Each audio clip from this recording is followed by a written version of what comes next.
d'Ibn Arabi. Et j'ai été le voir, j'ai toqué à sa cabane. Il est sorti. J'ai dit, Cheikh, notre cher Saïd Fouda, il nous fait des problèmes. Je vais citer tout. J'ai expliqué moi Wahdat al-Wujud, un expert akbarien. Il a dit, mais en 2 mots, Wahdat al-Wujud, ça veut dire que les créatures sont sabitun ma'doum. Les créatures elles existent. Mec, on dirait des chroniques du 9e siècle, mec. Je suis allé dans un boui mec, dans le terre, on prend dans une petite bibliothèque, Chir, tac, tac, tac, tac, tac, toc, toc, toc, toc, toc. Voilà, Chir. Saïd Fouda nous fait des problèmes. Ah oui, il faut prévenir le calife. Oui, mais il y a plus de calife. Ah oui, c'est vrai. Bon, ok, on va devoir faire autrement alors. Ah là là.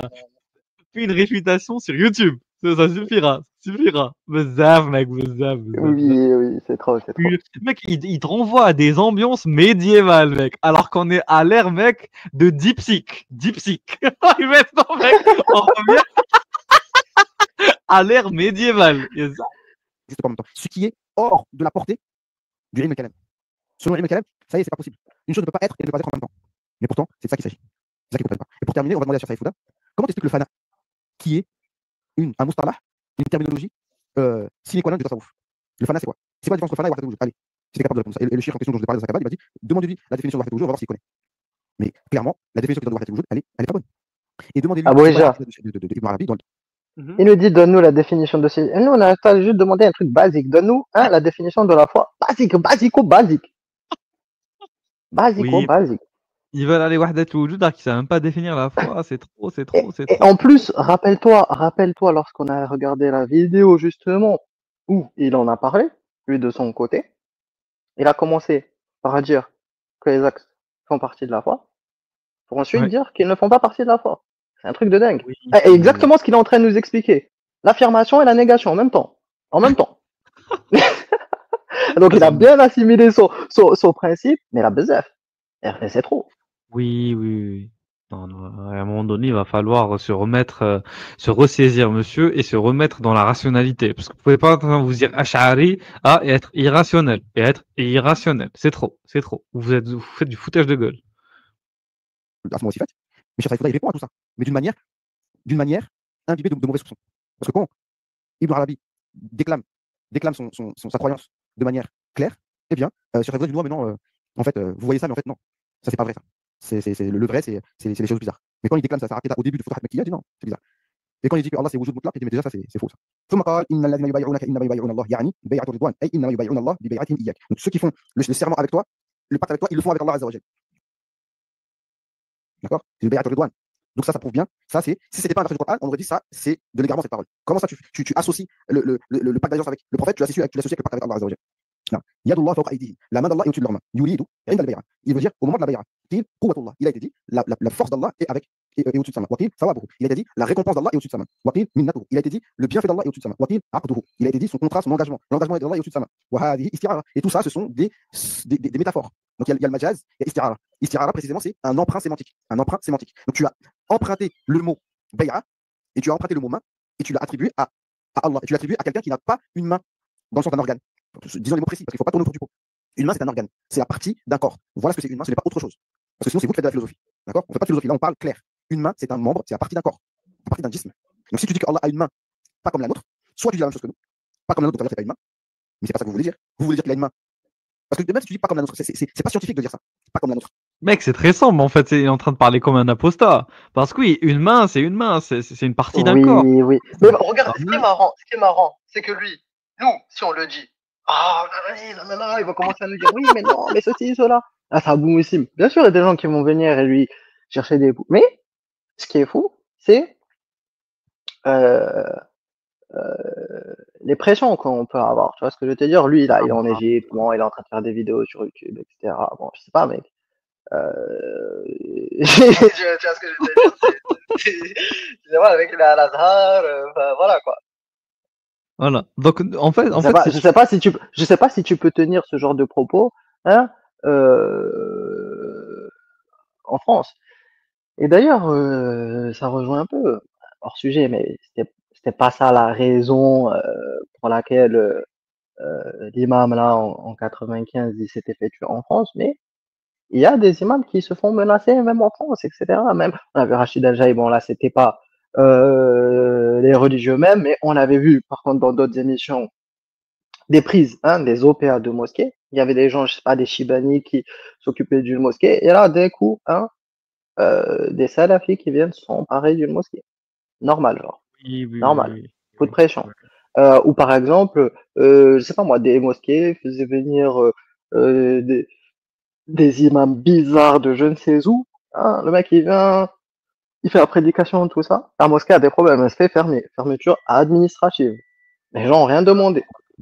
Ce sont les responsables associatifs. Mais toi, si tu y viens, si tu y vas, tu dis oui, nanana, qu'est-ce qui va se passer à ton avis? C'est ça la question. Elle va te dire oui, mais non, mon frère, ceci, bon, peut-être qu'il va y avoir un dialogue. Il y a des gens, s'il y a un dialogue, après les gens, bah, ils vont, s'ils sont pas d'accord, ils vont pas rester. Surtout si eux, ils te disent, on va pas prier derrière quelqu'un d'égaré, ou quelqu'un qui, a pas la bonne harita, ou je ne sais, mec. Tu vois ce que je veux te dire? Oui, oui, oui. Mais en fait, le vrai problème dans tout ça, c'est que nous, on va justement, comme a dit Abou Muslim, on va nous donner le mauvais soupçon. Voilà, parce qu'on va croire que ils Ah, sont critiqués pour faire perdre la foi aux croyants. Non, dans l'absolu, que vous perdiez la foi ou pas, nous, c'est pas notre problème. Mais on se doit, mec, de donner des remarques qu'on trouve pertinentes intellectuellement parlant, comme le fait Abou Muslim.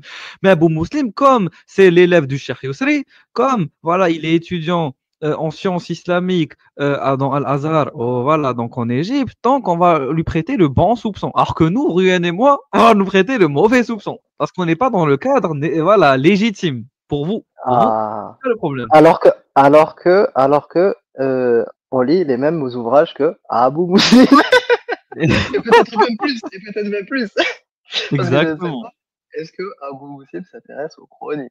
Très intéressant. Abu Muslim, tu Ah, devrais t'intéresser aux chroniques. Nous, on a vu des choses très intéressantes, comme par exemple le fait que euh, aux apostats, on leur lâche pas la grappe.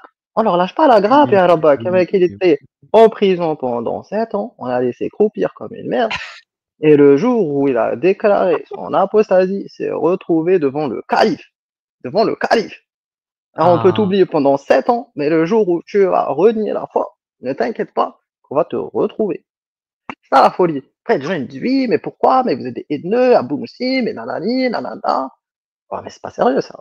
C'est pas sérieux. oui, oui, oui, oui, c'est pas sérieux du tout. C'est pas sérieux du tout. On va continuer. Parce que une main, ça reste une main, même si elle n'est pas comme la nôtre. Donc ça reste une main. Parce que Oui, même si tu dis, même déjà, la main oui, une main, ça reste une main. Oui, même si exactement. Moi, je suis d'accord, oui. d'un cheval, déjà, ça s'appelle pas une main, déjà, ça s'appelle une patte.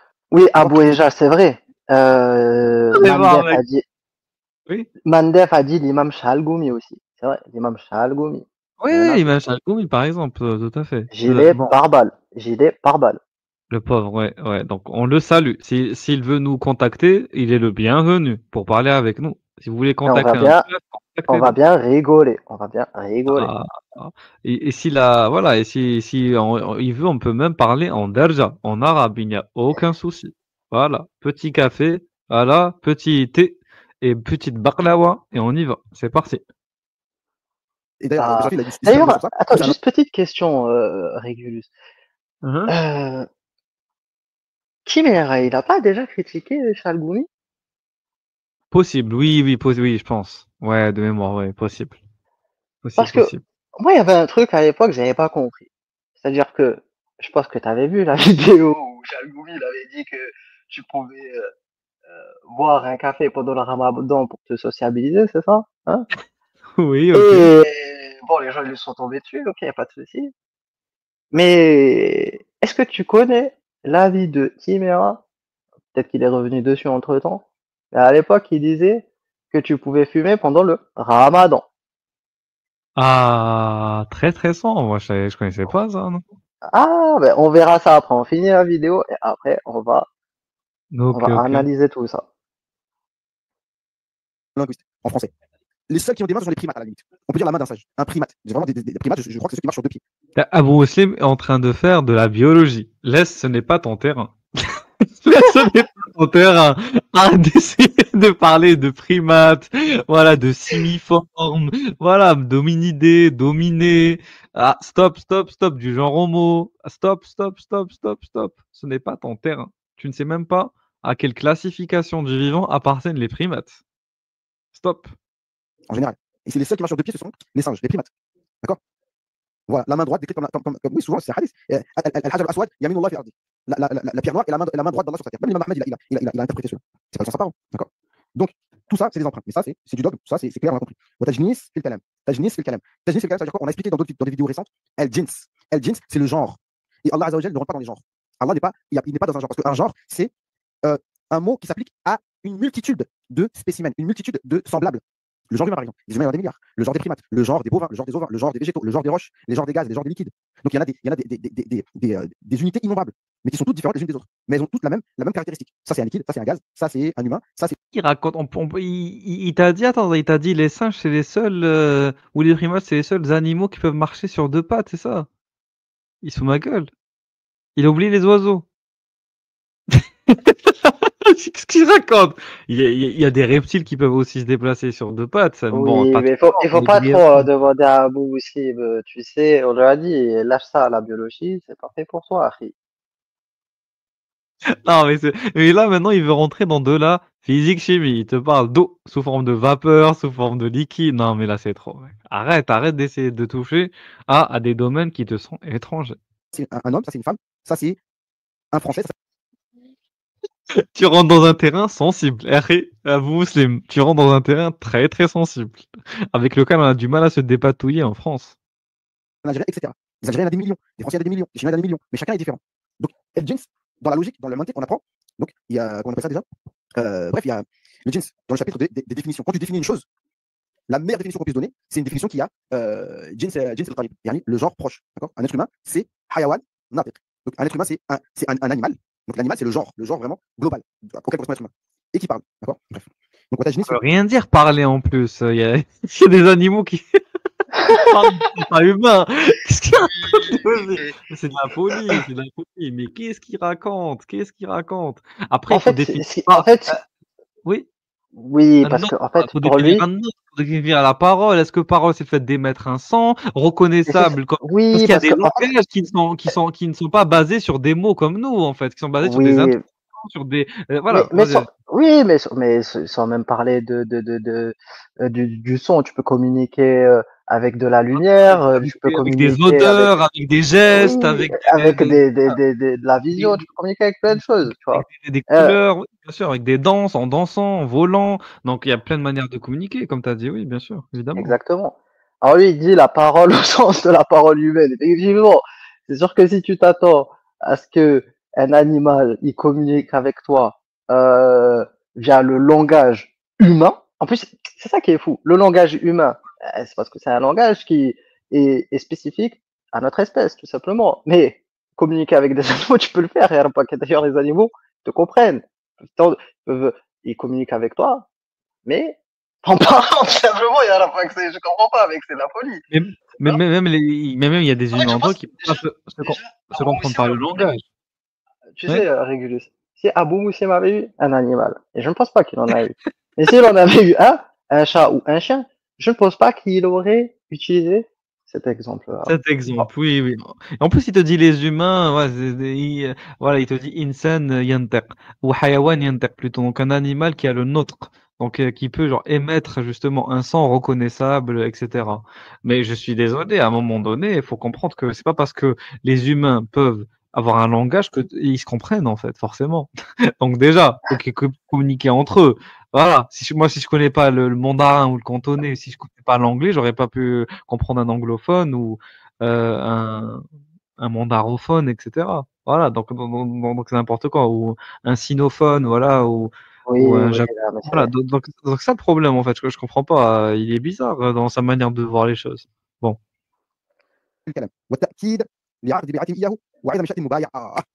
Et donc ce mot-là, c'est pour confirmer, vraiment pour confirmer le pacte et pour montrer que c'est important. Et ça montre l'importance de celui à qui tu fais la bi'a. Comme les hadiths qui dit je deviens la main avec laquelle il frappe.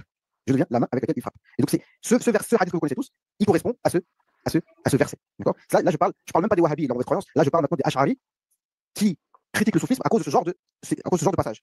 Quand les soufis développent dans le sens de ce genre de verset, Yadullah fawqa aydihim, la main d'Allah est au-dessus de leur main. Donc pour montrer le rang de celui à qui on fait pas d'allégeance, tu utilises ce genre d'empreinte sémantique, ce genre de métaphore, pour montrer que celui à qui on fait la bay'a, c'est pas n'importe qui. Je serre la main au prophète, c'est comme si je serrais la main d'Allah Azza wa Jal. Et on va exprimer comme ça. J'ai serré la main d'Allah. Donc si par exemple un pieux dans un livre va écrire j'ai serré la main d'Allah, c'est quoi que tu es en train de raconter là? Non, il est en train de dire j'ai serré la main de mon chef par exemple. D'accord. Voilà. Moi je mets les pieds dans le plat. Quand on te dit par exemple que voir mon shir, c'est mieux que de voir Allah 70 fois. Ça veut dire quoi? Ça veut pas dire que ton shir est mieux qu'Allah Azza wa Jal. Ça veut dire quoi? Mec, c'est de la folie. Non, mais là, c'est trop, Oui. les gars, arrêtez. Ah, tu peux pas, franchement, je sais que tu veux défendre les soufis, parce que t'es justement dans un cadre où t'es entouré de soufis, ton mentor, c'est un soufi, tes potes, c'est des soufis, tu travailles pour eux, ils te payent, etc. Voilà, donc ton monde est entouré de soufis, donc c'est normal que tu veuilles défendre le soufisme. Mais soit, juste entre toi et toi-même, ou entre toi et Allah, sois honnête. Un mec, il te dit, voir mon shir, c'est 70 fois mieux que voir Allah. C'est pas du blasphème. Sérieusement. Donc là, je sais, il va nous donner une excuse ou une justification. Mais sérieusement, sérieusement. Ça, en enlevant le billet émotionnel, irrationnel que t'as. C'est du blasphème. Comme il a dit l'imam el-Cheikh Ahmed Tijani, Ma ahsana an yakuna rafiq aliman bit-tariq. Ma ahsana an yakuna rafiq aliman bit-tariq. Quoi de mieux que ton accompagnateur connaisse parfaitement le chemin? Quoi de mieux que celui qui t'accompagne connaisse parfaitement le chemin? S'il connaît parfaitement le chemin, t'es tranquille, tu vas pas te perdre, il va te ramener le plus rapidement possible et en sécurité vers la destination. C'est ça que ça veut dire. C'est-à-dire que si toi tu veux aller vers Allah sans accompagnateur, tu peux avoir des fitnas. Tu peux ne pas supporter. Tu peux perdre la raison. Il peut t'arriver plein de problèmes. Peut-être que le shaitan il va venir, il va se faire passer pour Allah, tu vas le croire. Et donc il faut l'accompagnateur. Attention, attention. C'est quoi le rapport? Qu'est-ce qu'il raconte, toi aussi? Shaitan faire passer pour Allah, tu vas le croire. Qu'est-ce qu'il raconte? Mais si tu connais Allah, tu vas jamais te faire avoir par Shaitan. S'il y a que ceux qui connaissent pas Allah qui se font avoir par Shaitan. Si Allah, tu le définis bien, un Shaitan, il pourra jamais faire semblant d'être Allah. Parce que rien n'est semblable à Allah. Bon, tu peux pas te faire avoir par Shaitan, soit logique. Quelqu'un qui maîtrise le tawhid à fond, il pourra jamais se faire avoir par Shaitan. Qu'est-ce qu'il raconte? Mais qu'est-ce qu'il raconte? Qu'est-ce que tu racontes, t'es bon musulman? Merde! Ça, c'est pas ça, ça, c'est pas ça. Et avant de voir Allah Azza wa Jal, Allah va te montrer beaucoup de ses créatures, comme à l'ascension nocturne, il a vu beaucoup de choses. Le premier ciel, le deuxième ciel, le troisième ciel, waouh, waouh, waouh. Mais le prophète, il s'occupait pas de tout ça, parce que tout, c'est les créatures. Avant d'arriver, pour voir Allah Azza wa Jal, il faut ne pas s'occuper de voir les créatures. Même si tu vois les plus belles créatures, non, ça m'intéresse pas. Moi, je veux Allah. D'accord? Donc, il faut un accompagnateur qui va te permettre de rester concentré sur ton chemin. Okay, et donc, pourquoi j'ai dit ça? Donc, pour dire que celui qui t'accompagne, il a une grande place. Et quand on va parler de lui, on va utiliser des termes qui peuvent poser problème. D'accord? Que mon shir, bien sûr, on va dire c'est Allah, etc., ni que le prophète c'est Allah, mais on lui donne une importance, on emploie des termes qui posent problème. Et c'est là que viennent les problèmes et les critiques envers les soufis. Non. خلاص انا خلاص سخن والاخوه صحوا الاخوه نايمين ها تمام وقد يكون من هذا قوله تعالى Ah, fais vite, Abou Muslim, ils ont besoin de toi. Qu'est-ce que tu fous? Qu'est-ce que tu fous à parler à Saïd Fouda? On a besoin de toi. voilà. Et ici, c'est comme le verset qui dit فَلَمْ تَقْتُلُوهُمْ وَلَكِنَّ اللَّهَ قَتَلَهُم وَمَا رَمَيْتَ إِذْ رَمَيْتَ وَلَكِنَّ اللَّهَ رَمَيَ. Ce n'est pas vous qui les avez tués, mais c'est Allah qui les a tués. Voilà, je prépare pas avant. Je ne lis même, je prépare même pas avant de dire. C'est tellement les mêmes enseignements que tu sais parfaitement qu'on dit tous la même chose. Un verset très sombre. Ce n'est pas vous qui les avez tués, c'est Allah qui les a tués. Ah, le verset est tellement sombre que même Abu Muslim ne le récite pas en France, et tellement qu'il est sombre, ya Rabbak. Et c'est en train de sonner dans sa tête, mec. C'est comme le verset qui dit, ce n'est pas vous qui les avez tués, mais c'est Allah qui les a tués. Et ce n'est pas toi, Rasulallah, qui a jeté, lorsque tu as jeté, mais c'est Allah qui a jeté. Jeté trop fort. Ce n'est pas toi qui as jeté, lorsque tu as jeté, mais c'est Allah qui a jeté. Alors comment tu comprends ça? Les élèves de Sarif Fouda, dites-moi comment vous comprenez ça. Eh ben, l'explication que vous avez donnée, donnez cette explication au parole d'Ibn Arabi. Khalas. Des versets du Coran. Ce n'est pas toi qui as jeté. Donc tu as fait, mais tu n'as pas fait. Lorsque tu as jeté, c'est une contradiction en apparence. Tu as fait et tu n'as pas fait, mais c'est Allah qui a fait. Voilà ce que le verset dit. Ce n'est pas toi qui as fait. Lorsque tu as fait, mais c'est Allah qui a fait. Voilà ce que dit le verset. Mais le premier acte, la première phrase, il faut la comprendre d'une manière. La deuxième phrase, il faut la comprendre d'une manière. Et la troisième phrase, elle confirme la compréhension. Wama ramaita khalqan wa haqqan wala haqqan. Tu n'as pas jeté, ce n'est pas toi qui as créé cet acte. Et c'est pas toi qui, en vérité. Wama ramaita khalqan wa haqqan wa ijadan. Ce n'est pas toi qui as créé cet acte. Et c'est pas toi qui fais vraiment cet acte. Iz ramaita kasban. Lorsque tu as jeté, en termes de kasb, comme disent les Ash'ari, tu as acquis cet acte et tu seras récompensé pour cet acte. Parce qu'Allah, il crée les actes et il les attribue à toi et il te récompense toi parce qu'il est généreux. C'est la folie, mec. Il crée le truc et après il te le rattache. Donc il te crée le couvre et après il te le rattache. C'est un truc de... Oui, c'est de la folie, mec. Mais en fait, désolé les gars, je sais que c'est en fac 2, je sais que vous connaissez peut-être pas très bien la théologie islamique, mais on va prendre un petit moment pour vous expliquer avant de passer à autre chose. De toute façon, la vidéo elle est bientôt finie. En gros, dans le dogme, dans la doctrine dogmatique des Ash'arites, donc qui sont les plus majoritaires en termes de défenseurs ou de représentants du sunnisme, en gros, il y a trois voies traditionnelles. Il y a les Atari, voilà, les gens du Attar. En général, c'est les littéralistes, mais en ce moment, ils sont devenus un peu plus proches des Ash'ari, donc ils sont plus vraiment si littéralistes que ça. Ils sont en train de se rationaliser en quelque sorte, comme les Ash'arites. Ils sont en train de rentrer dans la théologie spéculative, si vous savez ce que c'est. Les chrétiens utilisent beaucoup ça d'ailleurs. Ensuite, tu as les Matroudia. Donc, les Matroudia, c'est plus, par exemple, les Turcs, notamment. Tous les gens qui sont plus vers l'Asie centrale, etc., qui peuvent adopter la Matroudia comme courant dogmatique ou doctrine dogmatique, mais au général, ils s'accordent sur les mêmes choses. Et ensuite, il y a les Ash'ariyya. Donc, on les trouve au Maghreb, on les trouve en Égypte, on les trouve même dans certains coins d'Afrique de l'Ouest, etc. Ils sont très soufis aussi. Voilà. Ils suivent aussi des tariqas, des tendances, des confréries soufis. Ok. Et eux, ils te disent quoi? Ils te disent que, en vérité, nos actes, les actes des êtres humains, par exemple, je sais pas moi, courir, voler, pas voler dans le ciel, voler quelqu'un, mentir, etc. Ce sont des actes qui sont en vérité, comme il vient de le dire, haqqan, en vérité et en réalité, générés ou créés par Dieu. En gros, c'est Allah, c'est Dieu qui crée tes actes, voilà. Et une fois ils sont acquis dans le sens, une fois qu'ils sont réalisés, une fois que tu as fait l'acte, Dieu va t'attribuer la récompense ou la punition de l'acte. Ça dépend si l'acte est bon ou mauvais, selon les standards moraux du divin, bien sûr. Donc du coup, c'est pas toi en vérité qui a voulu l'acte, parce que c'est Dieu qui crée ta volonté, il crée tes actes, et il crée les conséquences de tes actes, et il crée la récompense morale de tes actes. En fait, toi, tu es juste une marionnette, un pantin, qui est là juste pour à exécuter matériellement la volonté de Dieu, en croyant que c'est toi qui fais la chose en question. Voilà. Et après, ça dit il y a libre arbitre. Alors qu'il y a zéro libre arbitre dans ce dogme. Et vous comprenez pourquoi les pays du Maghreb sont aussi en retard et sont aussi limités dans leur vision du monde, dans leur analyse du monde, parce qu'ils sont empreints de fatalisme et empreints de déterminisme dans leur vision philosophique, politique, idéologique du monde, à cause de ce courant de merde. Voilà, je continue. Crée un acte et il te récompense pour l'avoir fait, il te l'attribue à toi. Et c'est ça, justement, sur l'amana, on va poser la question. Sur l'amana, je répondrai plus tard, parce que là, je suis dans speed, je vais répondre plus. Mais c'est l'amana. Allah, il nous a imposé des choses, il nous a donné des législations, on doit les faire. D'accord? ولكن الله رمى. Mais c'est Allah qui a jeté حقا وإيجادا وحقا. Tout simplement. وإن كان الأول في باب المجاز. La première phrase, c'est un sens métaphorique. وهذا من باب الحقيقة. Et la deuxième phrase, donc, c'est la vérité. لأن القاتل والرامي بالحقيقة هو الله. Car celui qui a tué et celui qui a jeté, en vrai, c'est Allah Azza wa Jalla. C'est toujours la même chose. وهو الخالق خالق فعله ورميه. C'est Allah qui a créé son acte et le fait de jeter. Non, rien plus pour dire qu'on a Allah Azza wa Jalla. وقدرته عليه وتسببه. Donc c'est Allah qui a créé sa capacité à le faire et c'est Allah qui a créé la cause et l'effet de la cause. ولأنه ليس في قدرة البشر. Voilà, il a créé la cause et l'effet de la cause. C'est de la folie. Et après, ça dit qu'il y a du libre arbitre en islam sunnite. Car ce n'était pas la capacité d'un être humain de jeter ce qu'il a jeté juste là où c'est arrivé. Il a pris de la terre, de la poussière, il a jeté et ça a aveuglé toute l'armée. Donc c'était pas sa capacité. Donc il n'y en a pas un qui n'a pas reçu de la poussière dans ses yeux. Et pareil, les anges qui ont combattu avec eux, ça aussi, les anges sont créés par Allah. Et